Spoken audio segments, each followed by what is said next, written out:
500 परिवार अपना घर वापसी किया है। ईसाई धर्म में गए थे, वहाँ पर बीजेपी का नेता लोग भी थे, गाय का पेशाब पिलाकर। और जो कोई यीशु मसीह को एक बार चख लेता है ना, समंदर से कई गुना ज्यादा गहरा है। सिर्फ चंगाई पाने के लिए चर्च जाते हैं। हेलो दोस्तों, welcome to my new blog. कैसे हैं आप सभी दोस्तों?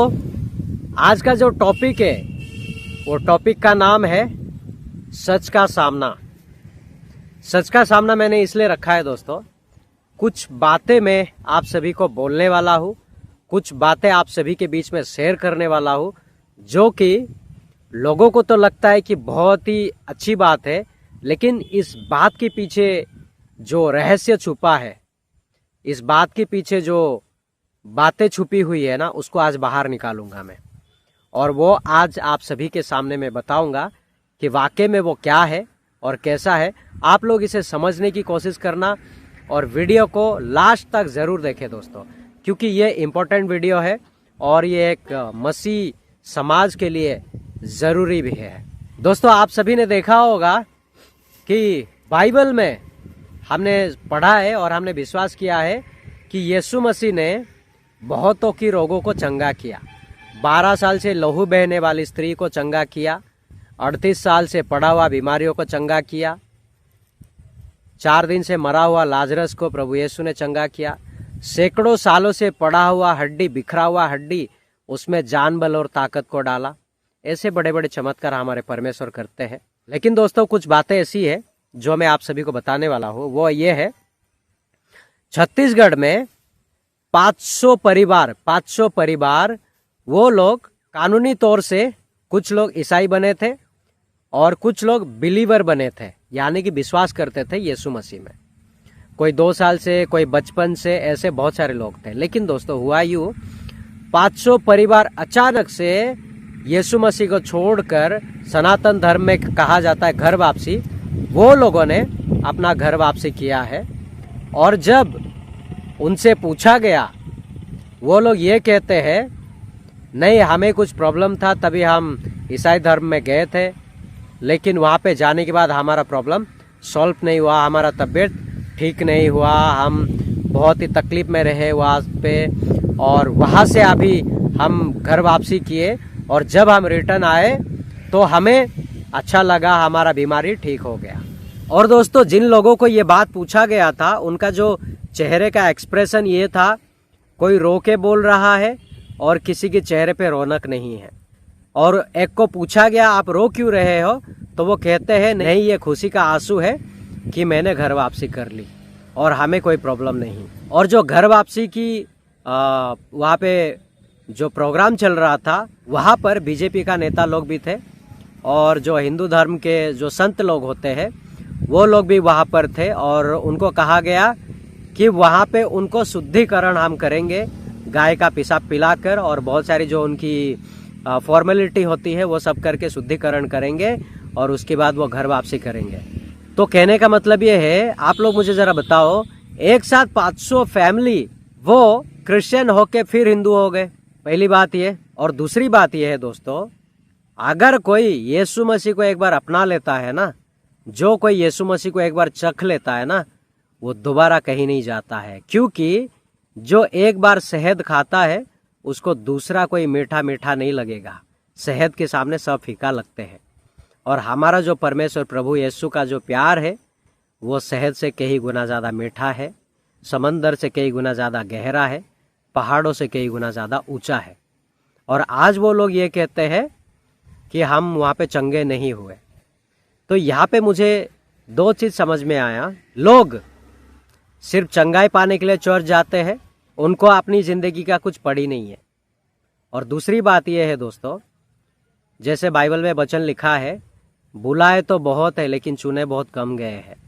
और ये जो थे, ये बुलाए हुए लोग थे लेकिन चुने हुए लोग नहीं थे। इसीलिए, और ये लोग अपने मन से गए नहीं, मैं 110% दावे के साथ कह सकता हूँ दोस्तों, इन लोगों को ज़बरदस्ती करके इनको लेके गया होगा। और ये बात को मैं झुटला नहीं सकता, ना ही आप झुटला सकते हैं कि ये मैं गलत बोल रहा हूँ, क्योंकि एक साथ 500 परिवार फिर से हिंदू धर्म में आने का संकेत यह है कि उनके साथ बहुत सारी जाति की गई होगी, उन्हें धमकाया होगा, मतलब उनके साथ पता नहीं क्या क्या किया होगा। ये आप लोग बस इमेजिन कर लीजिएगा, क्योंकि दोस्तों वो वहाँ पे रहते हैं और छत्तीसगढ़ में ही क्रिश्चियंस को तकलीफ होता है, मारते हैं, पीटते हैं। पर मैं एक चीज़ कहना चाहता हूँ, जो देखने वाले लोग हैं, चाहे वो बीजेपी का नेता हो, आरएसएस वाले हो, बजरंग दल वाले, बीएचपी वाले, जो भी है, कि ये जो काम आप लोगों ने अंदर से किया है ये सही है। क्योंकि अगर आपको ऐसा लगता है कि कोई धर्मांतरण करता है तो सबसे पहले उस इंसान के पास जाओ जो इंटरेस्ट दिखाता है कि मैं जाके यीशु मसीह में चंगा हो सकता हो या चंगी हो सकती हो। उस इंसान को अपनी ओर खींचो, ना कि क्रिश्चियंस को जाके तकलीफ दो, ना कि उनको मारो पीटो, ना कि उनका चर्च जलाओ। और ये कोई विदेशी धर्म नहीं, क्योंकि एक राजनेता वहां के वो कह रहे थे कि ये जो विदेशी धर्म है ये मिशनरी धर्म है, इस धर्म से हम हमारे लोगों को घर वापसी करवा के ही रहेंगे। तो इसका मतलब ये है, और ये सारे प्रोग्राम में बीजेपी के नेता लोग शामिल है। इसका मतलब आप समझ सकते हैं कि ये मामला कितना पेचीदा है, और जैसा ये सामने से हमें दिखाई दे रहा है वैसा अंदर से नहीं है। उसके बैक साइड से बहुत सारी षड्यंत्र है, बहुत सारी साजिशें है।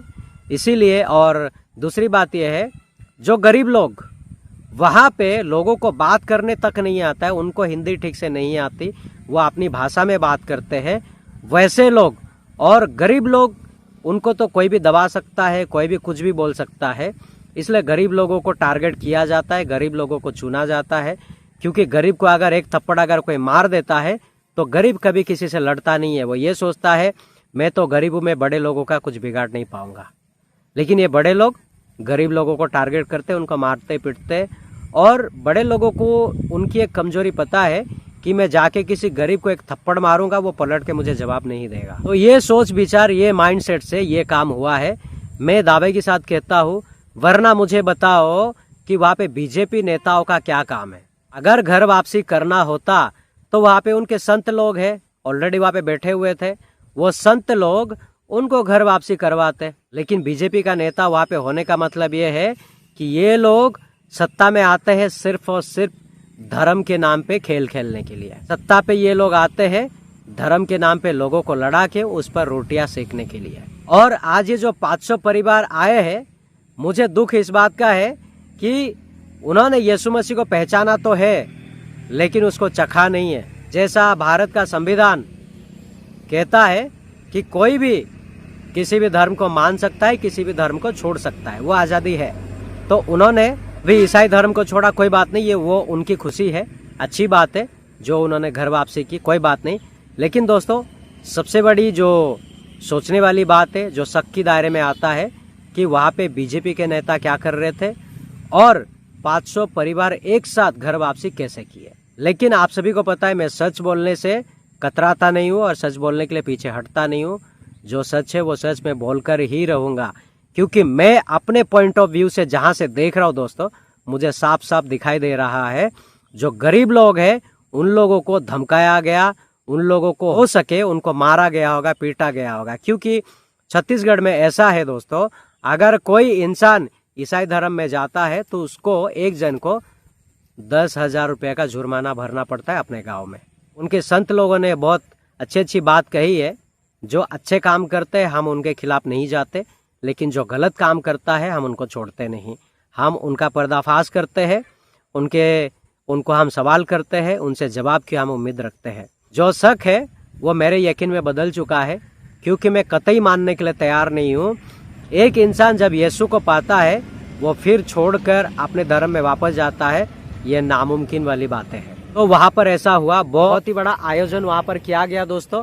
बहुत सारे उनके बड़े बड़े नेता लोग थे और उनके गांव के सरपंच वगैरह थे, बीजेपी के नेता थे, उनके संत लोग थे, और वहाँ पे लोगों का घर वापसी किया गया।